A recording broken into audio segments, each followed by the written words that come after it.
Hi, Issa. This is Neesa. There's so much to talk about. I'm not going to do a little fancy intro, but I'll just ask the questions and you can take it away.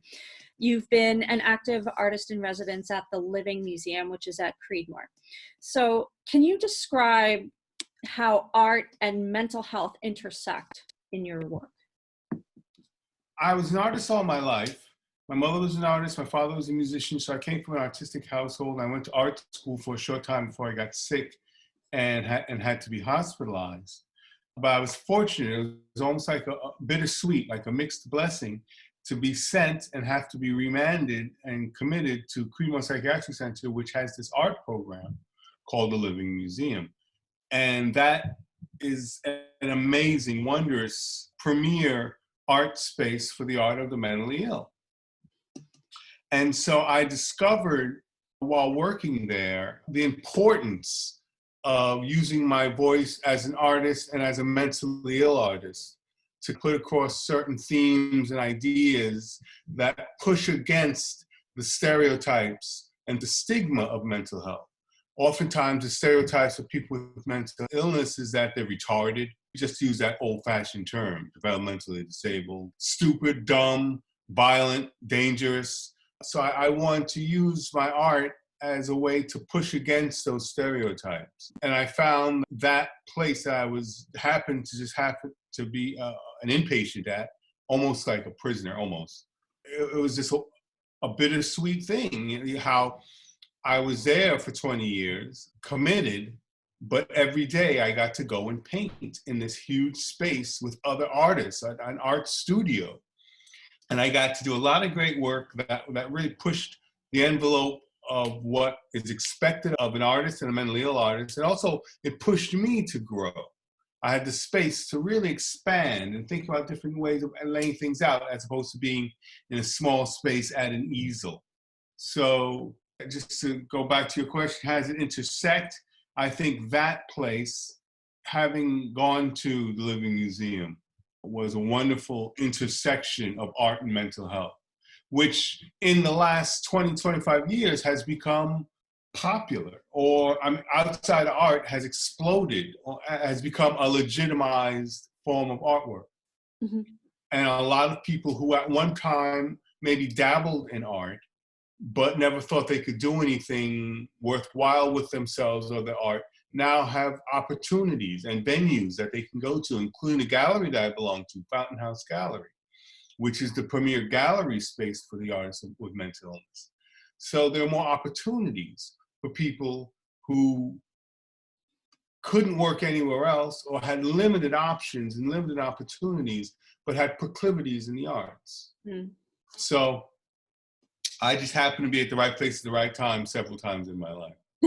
That's good to hear. So just tell me, it seems like mental health or mental illness, whichever term you prefer. That's a hot button. It's 6 of one, half a dozen of the other. So it's just whatever you feel comfortable with, I'll accept. Okay. All right. You know, I was a patient, then I was a consumer, then I went, for the last 30 years, I went through all the different nomenclatures of what they're supposed to call and what was politically correct to call mental patients, or mentally ill people, or people with mental health challenges, or whatever. Yeah. So whatever you feel comfortable with, I'm fine. Okay, sure. So just tell me, how does insanity, because I know you use that term, how does insanity inspire the creative process? Speaking just personally, when you're going through those episodes, you're uninhibited. There's a certain freedom from social constructs and social mores, and that can get you in trouble as well. But for a creative individual, that's when you're really flying, when you don't have any constraints. And so I think when you're in those states, you're channeling sometimes the most uninhibited, unfettered, you're just flying. Unhinged. That's a freedom that a lot of people wish they had and don't have. In fact, there are a lot of artists who go to school and have MAs and BAs in art, and they end up having to take psychedelics to mimic the natural states that people with mental health kind of go through naturally. Yeah. So we're actually in a better position to channel those arts, you know? Yeah, I know for me, I think my brain off meds is like a drug trip. Yes, mine too. Oh, God. Yes, yes. And you know, it's alluring. There's a certain euphoria in that. It's scary as all hell after a while, but that initial buildup to it is something that a lot of people return to because it is so really like intense, and it's like breathing deep for the first time. Like we're all shallow breathers because we're afraid of being exposed as mentally ill and then stigmatized. So when you do finally breathe those deep breaths of mental illness, it's like you're alive for the first time. You know? So Yeah. it can be alluring, but it can be a problem too. Yeah, absolutely. I noticed the superheroes. Well, okay, this painting I did called Superman on the Rocks was done in 1995, and it's probably my most popular and well-known painting. It's traveled the world, not only physically, but also it's been on an HBO documentary. It's been seen all over the place. It features Superman slumped in a lounge chair. And he's got his shirt is pulled up over his belly, and he's got like a belly, and he's got a beer can, he's got a cigarette, and he's got junk food over by his table. And I always looked at it as a person with tremendous potential, letting it go to waste. I mean, you know, of the person who you would think have the most potential, Superman. And he's lounging like a bum, like vegging out, like a couch potato, surfing the channels on his television, you know? And I certainly felt that when I painted that, I felt that way because I was a patient in a hospital, and I had a television, and I was sitting in my room, and I felt like my potential was being wasted. But then I've shown that painting all over the world. There are a lot of people who look at it and say, yeah, we all need a day off every once in a while. And they rally around the idea of it's a hardworking man just enjoying his time off.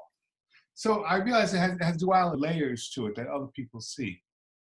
And they're entitled to see that and feel that. But just my initial creation idea was wasted potential. Wow. Thank you. Cool. Okay. So I notice a lot of your work, you use superheroes, also politicians, and you infuse these characters into sometimes iconic images, and such as the Abbey Road album cover. What was it? Featuring Jesus, Hitler, Malcolm X, and Elvis. And Elvis. Okay. That's one example. So I'm wondering, by using these figures, these iconic figures, how does that affect the message of the painting? What do these superheroes and politicians represent? They represent the idols that we all vaulted.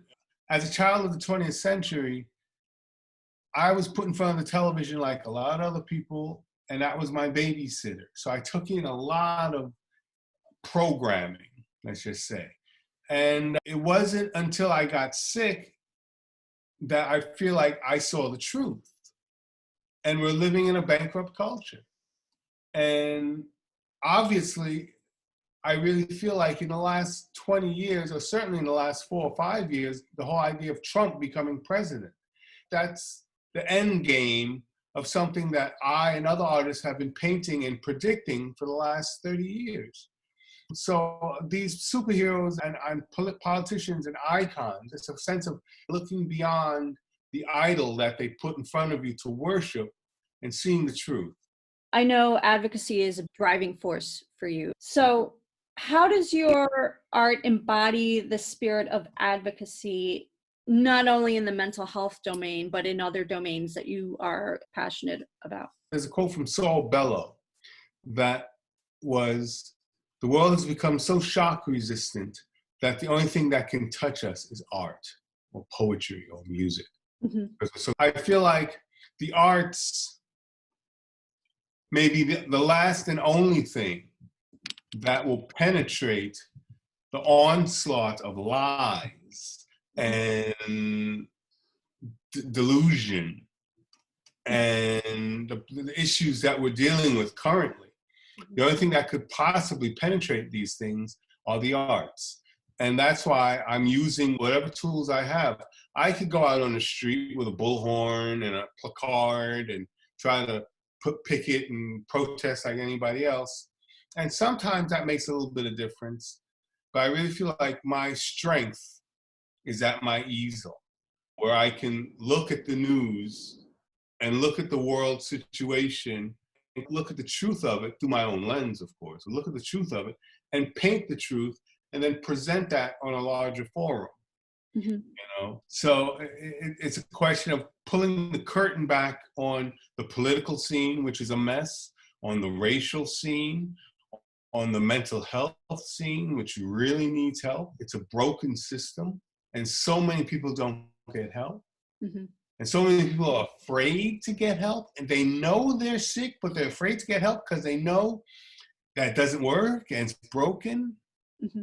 So they much rather use their CBD oils or to take their pod or their ayahuasca. And maybe that helps for a little while. But that's kind of like just masking your depression with alcohol. Inevitably, you're just going to get too drunk and you may become a problem. Mm-hmm. Because that was my problem with marijuana.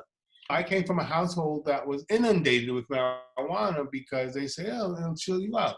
And it did chill me out for a while until it just drove me insane. Mm-hmm. So too much of anything is no good. That's basically the takeaway from that. Mm-hmm. But I use my art in advocacy, the areas that have touched my life, being a Black male, being mentally ill, being poor, or at least in the social strata where I'm affected by low income. Mm-hmm. I tend to focus on the areas that affect me personally, but I also have my eye on the world and the problems of the world. And I have a big heart, and I feel I'm empathetic, and I feel for people who are suffering. Mm-hmm. So I feel like maybe I could say something and do something to make it better in some small way. That's awesome.